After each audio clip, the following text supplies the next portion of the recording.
اب وہ جب 3 سوالوں کے جواب دیتا ہے تو فرشتے چوتھا سوال اس سے پوچھتے ہیں، جو میں نے قبر کا چوتھا سوال، مسئلہ نمبر 78، تمہیں کیسے پتا چلا؟ ان 3 سوالوں کے جواب تمہیں کیسے آئے؟ وہ کہتا ہے میں نے اللہ کی کتاب پڑھی تھی، میں اس کتاب پر ایمان لایا اور میں نے اس کے حق ہونے کی تصدیق۔ اللہ کی کتاب پڑھی ہوگی تو تصدیق کرے گا نا، اگر سنا کے سنی ہوگا تو کیا تصدیق کرے گا؟ ہاں پڑھا کے سنی ہوگا تو تصدیق کر دے گا۔ پھر آسمان سے آواز آتی ہے میرے بندے نے سچ کہا، اس کے لیے جنتی بچھونا بچھا دو، اسے جنتی لباس پہنا دو اور اس کے لیے جنت کی طرف دروازہ کھول دو۔ قبر کے اندر ہی جنت کی طرف دروازہ کھول دو۔ یعنی آپ سمجھ لیں جس طرح یہ اب ٹچ سکرین موبائل رکھ کے اور جناب لیپ ٹاپ رکھ کے سامنے لوگ بیٹھے ہوتے ہیں نا، تو ایک دوسری دنیا میں چلے جاتے ہیں، تو جنت کا فزیکلی دروازہ کھول دیا جائے گا، اس کو جنت کی ہوائیں بھی، خوشبو بھی آئے گی اور انتظار وہ کرے گا۔ وہاں اسے ہوا کے جھونکے اور خوشبو بھی آتی ہوگی اور حد نظر تک اس کی قبر کو کشادہ کر دیا جائے گا۔ خوبصورت چہرے، خوبصورت لباس اور بہترین خوشبو والا ایک شخص اس کے پاس قبر میں آئے گا اور کہے گا اس چیز سے خوش ہو جا جو چیز تجھے خوش کر دے، یہ وہ دن ہے جس کا تجھ سے وعدہ کیا جاتا تھا۔ وہ شخص پوچھے گا کہ اے شخص تو کون ہے؟ تیرا چہرہ بھلائی لانے والا چہرہ ہے۔ وہ جواب دے گا میں تیرا عمل صالح ہوں، یعنی نیک عمال ایک خوبصورت انسان کی شکل میں اس کی قبر میں آ جائے گا۔ تو پھر وہ شخص کہے گا اے اللہ، اے میرے رب، جلدی کر، فوراً قیامت قائم فرما دے حتیٰ کہ میں اپنے اہل و عیال کی طرف چلا جاؤں۔ یعنی مومن کہے گا اللہ جلدی جلدی قیامت آئے، مجھے تو اینڈ رزلٹ نظر آ رہا ہے، مجھ سے انتظار نہیں ہوتا، فوراً قیامت آ جائے۔ ابھی سائملٹینیس کنٹراسٹ آنے والا ہے اس میں۔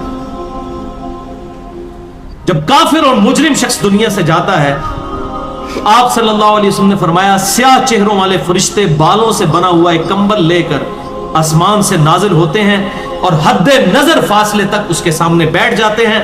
پھر ملک الموت، موت کا فرشتہ آتا ہے حتیٰ کہ اس کے سر کے پاس بیٹھ جاتا ہے اور کہتا ہے خبیث روح، اللہ کی ناراضگی کی طرف چل۔ وہ روح اس کے جسم میں پھیل جاتی ہے تو وہ ملک الموت اس طرح اسے کھینچتا ہے جیسے لوہے کی سلاخ کو گیلے اون میں سے کھینچا جاتا ہے، چھس کر کے۔ گرم سلاخ جو ہے وہ اونی کپڑے کے اندر، گیلے کے اندر ڈال کے یوں کھینچی جائے نا، اس طرح اس کے پورے جسم سے اس کی روح نکالی جاتی ہے۔ پھر ملک الموت سے باقی فرشتے اس کی روح کو لے کر پلک جھپکنے کے برابر بھی وہاں نہیں رہنے دیتے حتیٰ کہ وہ اسے بالوں سے بنے ہوئے کمبل میں لپیٹ لیتے ہیں اور اس سے زمین کے مردار سے نکلنے والی انتہائی بری بدبو نکلتی ہے۔ وہ اسے لے کر اوپر چڑھتے ہیں تو وہ فرشتوں کی جس جماعت کے پاس سے گزرتے ہیں تو فرشتوں کی جماعتیں کہتی ہیں کیسی خبیث روح ہے۔ وہ کہتے ہیں یہ فلاں بن فلاں کی روح ہے، اور وہ اس کی دنیا کا انتہائی کبھی نام لے کر بتاتے ہیں حتیٰ کہ اسے آسمانی دنیا تک لے جایا جاتا ہے۔ اس کے لیے دروازے کھولنے کے لیے درخواست کی جاتی ہے تو آسمان کے دروازے اس کے لیے نہیں کھولے جاتے۔ پھر رسول اللہ صلی اللہ علیہ وسلم نے سورۃ الاعراف کی آیت پڑھی کہ ان کے لیے آسمانوں کے دروازے نہیں کھولے جائیں گے، وہ جنت میں داخل بھی نہیں ہوں گے حتیٰ کہ اونٹ سوئی کے سوراخ سے گزر جائیں گے۔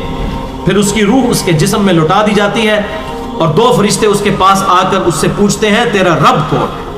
اب اس سے بھی سوال ہوتا ہے۔ وہ حیرت زدہ ہو کر کہتا ہے ہائے افسوس، ہائے افسوس، میں نہیں جانتا، میں نہیں جانتا۔ پھر پوچھتے ہیں تیرا دین کیا ہے؟ وہ پھر حیرت زدہ ہو کر کہتا ہے ہائے افسوس، ہائے افسوس، میں نہیں جانتا، میں نہیں جانتا۔ پھر اس سے پوچھتے ہیں کہ جو شخص تم میں مبعوث کیے گئے وہ کون تھے؟ تو کہتا ہے ہائے افسوس، میں نہیں جانتا، میں نہیں جانتا۔ پھر آسمان سے آواز آتی ہے اس نے جھوٹ بولا، اس کے لیے جہنم کا بچھونا بچھا دو۔ اور بخاری میں الفاظ ہیں 1374۔ اس کے جواب میں فرشتے پھر اس سے چوتھا سوال کیا کرتے ہیں؟ لا دریتا ولا تلیتا، اور تو نے خود پڑھ کر سمجھنے کی کوشش کیوں نہیں کی؟ یا جو لوگ سمجھے ہوئے لوگ تھے، کتاب و سنت کے منہج پر چلنے والے لوگ تھے، ان کے ساتھ تو کیوں نہیں چلا؟ اللہ تعالیٰ فرماتا ہے اس کے لیے جہنمی بچھونا بچھا دو، جہنم کی طرف ایک دروازہ کھول دو، وہاں سے گرمی اور گرم ہوا اس کی قبر میں آتی رہے گی۔ اس کی قبر کو اس قدر تنگ کر دیا جائے گا کہ اس کی پسلیاں ایک دوسرے کے اندر داخل ہو جائیں گی، اور ایک قبیح چہرے والا شخص قبیح لباس میں انتہائی بدبودار حالت میں اس کے پاس آئے گا اور اسے کہے گا تمہیں ایسی چیزوں کی بشارت ہو جو تمہیں غمزدہ کر دیں، یہ تیرا وہ دن ہے جس کا تجھ سے وعدہ تھا. وہ پوچھے گا تو کون ہے, تیرے چہرے سے تو خیر کی توقع نظر نہیں آتی. وہ جواب دے گا میں تیرا خبیث عمل ہوں جو تو دنیا میں کیا کرتا تھا. بات عمل کے ساتھ ہی ہے, صرف کلمہ پڑھنا کافی نہیں ہے, عمل. پھر وہ کہتا ہے میرے رب قیامت قائم نہ کرنا, اے میرے رب قیامت قائم نہ کرنا. مومن کیا کہتا ہے؟ قیامت قائم کر رہے اللہ. اب یہ وہ حدیث ہے وہ جس اس آیت کو حل کرتی ہے جو پچھلی دفعہ ایک بھائی نے سوال بھی کیا تھا. سورہ یاسین کی آیت نمبر ہے 52. قالوا یا ویلنا من بعثنا من مرقدنا, یعنی جب قبروں سے نکالا جائے گا مجرموں کو, وہ کہیں گے ہائے افسوس ہمیں کس نے ہماری قبروں سے باہر نکالا. تو اللہ تعالیٰ کیا فرمائے گا؟ ھذا ما وعد الرحمن وصدق المرسلون, یہی ہے وہ جس کا وعدہ رحمان نے کیا تھا اور رسولوں نے سچا کہا تھا. تو کہتے ہیں جی منکرین عذاب قبر کہتے ہیں جی وہ انسان کیوں کہتے ہیں ہماری قبروں سے کس نے اٹھا لیا, تو اس پہ عذاب تو نہیں ہوتا؟ عذاب تو ہو رہا ہے. وہ آپ دیکھیں اس وہ حدیث میں کیا کہہ رہا ہے اللہ, قیامت قائم نہ کرنا, یعنی یہ عذاب تو آیا, قیامت آئی تو پھر بڑا عذاب بھی مجھ پر آئے گا. تو اسی لیے وہ اس حیرت زدہ ہوگا قیامت والے دن کہ اب میرے اوپر اگلی مصیبت آ گئی, عذاب کی چوتھی اور فائنل قسط بھی میرے پر آنے والی. وَلِعَوْذُ بِاللَّهِ تَعَالَى اللہم اجرنا من النار.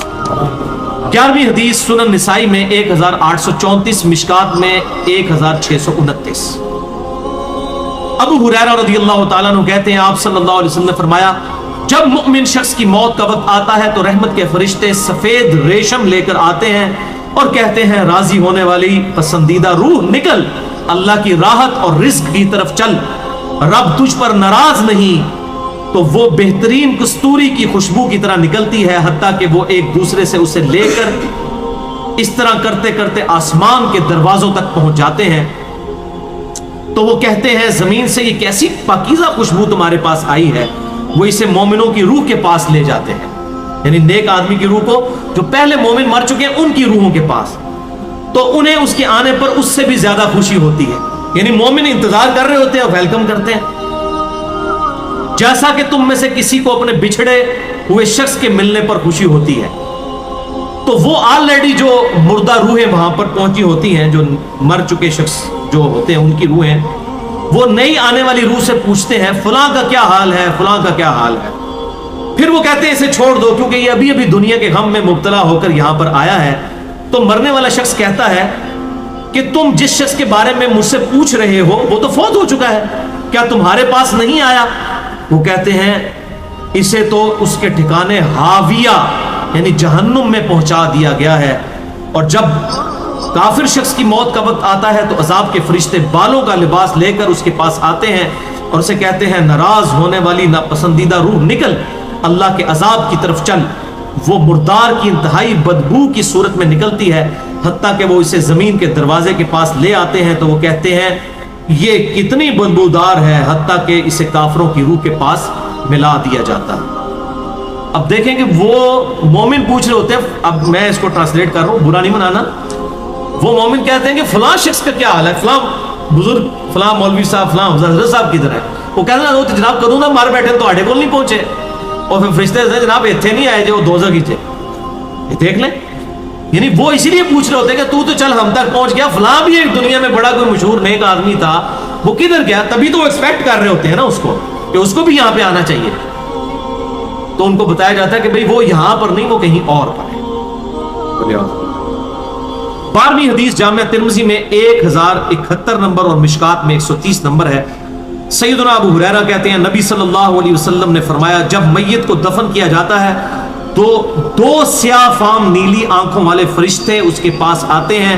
ان میں سے ایک کو منکر اور دوسرے کو نکیر کہا جاتا ہے. سیاہ فام نیلی آنکھوں والے خطرناک شکل کے فرشتے منکر اور نکیر. پس وہ کہتے ہیں تم اس شخص کے بارے میں کیا کہا کرتے تھے, یعنی نبی صلی اللہ علیہ وسلم کے بارے میں سوال ہوتا ہے. تو وہ کہتا ہے وہ اللہ کے بندے اور اس کے رسول ہیں. میں گواہی دیتا ہوں کہ اللہ کے سوا کوئی معبود نہیں اور محمد صلی اللہ علیہ وسلم اس کے بندے اور رسول ہیں. وہ دونوں فرشتے کہتے ہیں ہمیں پتا تھا تم یہی جواب دو گے. پھر اس کی قبر کو لمبائی اور چوڑائی میں 70 ہاتھ کشادہ کر دیا جاتا ہے. یہ 70 کہتے ہیں کثرت, حد نظر تک کشادہ کر دیا جاتا ہے. پھر اس کے لیے اس میں روشنی کر دی جاتی ہے. پھر اسے کہا جاتا ہے سو جا. وہ کہتا ہے میں اپنے گھر والوں کے پاس واپس جانا چاہتا ہوں تاکہ انہیں بتاؤں کہ میں کامیاب ہو گیا ہوں. لیکن وہ کہتے ہیں کہ تو دلہن کی طرح سو جا، جسے اس کے گھر کا عزیز ترین فرد ہی آ کر بیدار کرتا ہے، حتیٰ کہ اللہ تعالیٰ اسے اس کی خوابگاہ سے قیامت والے دن بیدار کرے گا، یعنی اسے لٹا دیا جائے گا، پھر اس پہ وہ کیفیت وہ جنت والی تاری رہے گی، پھر الٹیمیٹلی اللہ تعالیٰ اسے دوبارہ سے زندہ کرے گا۔ اور اگر وہ منافق ہوا تو وہ کہے گا میں نے لوگوں کو ایک بات کہتے ہوئے سنا تو میں بھی ویسے ہی کہا کرتا تھا، یعنی مجھے نہیں پتا، اللہ کی وہ گواہی نہیں دے سکے گا، رسول اللہ صلی اللہ علیہ وسلم کا اقرار نہیں کر سکے گا، میں کچھ نہیں جانتا۔ وہ فرشتے کہیں گے ہمیں پتا تھا تم یہی کہو گے، بس زمین سے کہا جاتا ہے اس پر تنگ ہو جا، وہ اس پر تنگ ہو جاتی ہے حتیٰ کہ اس کی ہڈیاں اور پسلیاں ایک طرف کی دوسری طرف آ جاتی ہیں، یوں بولے اعوذ باللہ تعالی، اور اسے مسلسل عذاب ہوتا رہے گا حتیٰ کہ اللہ اسے خوابگاہ سے دوبارہ زندہ کرے گا، یعنی قیامت تک اس پر وہ اس حالت میں عذاب رہے گا، ہمیں نظر نہیں آئے گا۔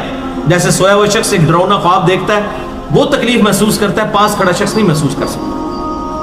اور سنن دارمی میں ایک حدیث ہے صحیح سند کے ساتھ، مشکات میں 134 نمبر ہے کہ آپ صلی اللہ علیہ وسلم نے فرمایا 99 اژدہے اس پر، 99 جو ہے خطرناک ڈینجرس قسم کے سانپ اس پر مسلط کر دیے جاتے ہیں جو قیامت تک اسے ڈستے رہتے ہیں، اور وہ اتنے خطرناک اژدہے ہیں، آپ صلی اللہ علیہ وسلم نے فرمایا کہ اگر ان میں سے کوئی ایک بھی دنیا پر اپنی پھنکار پھینک دے تو دنیا کی زمین کا بھی سبزہ نہ ہوگا، ایسا زہر ہے ان کے اندر۔ قل اعوذ باللہ تعالی اللہم اجرنا من النار، اللہم اجرنا من النار۔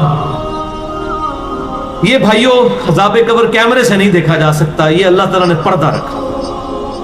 13ویں حدیث جامع ترمذی میں 2308، سنن ابن ماجہ میں 4267، مشکات میں 132۔ سیدنا عثمان غنی رضی اللہ تعالیٰ عنہ جب بھی کسی قبر کے پاس سے گزرتے تو اتنا روتے کہ ان کی داڑھی تر ہو جایا کرتی۔ ساتھیوں نے پوچھا حضرت جب دوزخ کا ذکر کرتے ہیں اس وقت تو آپ کی آنکھوں میں آنسو نہیں آتے، لیکن قبرستان آ کر آپ پر ایسی حالت کیوں طاری ہو جاتی ہے؟ تو سیدنا عثمان نے فرمایا کہ میں نے اپنے محبوب صلی اللہ علیہ وسلم سے سنا کہ بے شک قبر آخرت کی منزلوں میں سے پہلی منزل ہے، جو اس میں بچ گیا اگلی منزلیں اس کے لیے آسان ہوتی چلی جائیں گی، اور جسے یہاں پر مشکل درپیش ہوئی اس کی اگلی منزلیں اس سے بھی مشکل در مشکل ہوتی چلی جائیں گی۔ پھر آپ صلی اللہ علیہ وسلم نے فرمایا میں نے قبر سے زیادہ سخت اور برا منظر کبھی نہیں دیکھا۔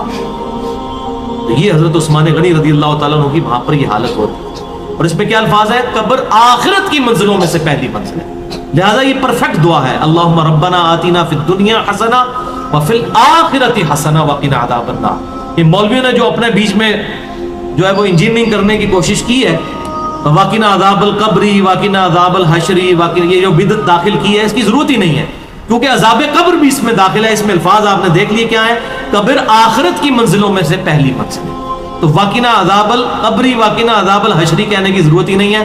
ربنا آتینا فی الدنیا حسنہ وفی الآخرۃ حسنۃ وقنا عذاب النار۔ اس سے یہ بھی بات پتہ چل گئی کہ قبرستان جانے کا مقصد ہے آخرت کی یاد، جو صحیح مسلم میں حدیث ہے 2259 کہ قبروں پہ جایا کرو تاکہ آخرت کی یاد آئے۔ تو سیدنا عثمان بھی دیکھیں قبرستان جا کر وہاں پر آخرت کی یاد کے لیے جایا کرتے تھے، اور یہ حقیقت بات ہے قبرستان جانے سے ہی انسان کا قبلہ درست ہوتا ہے۔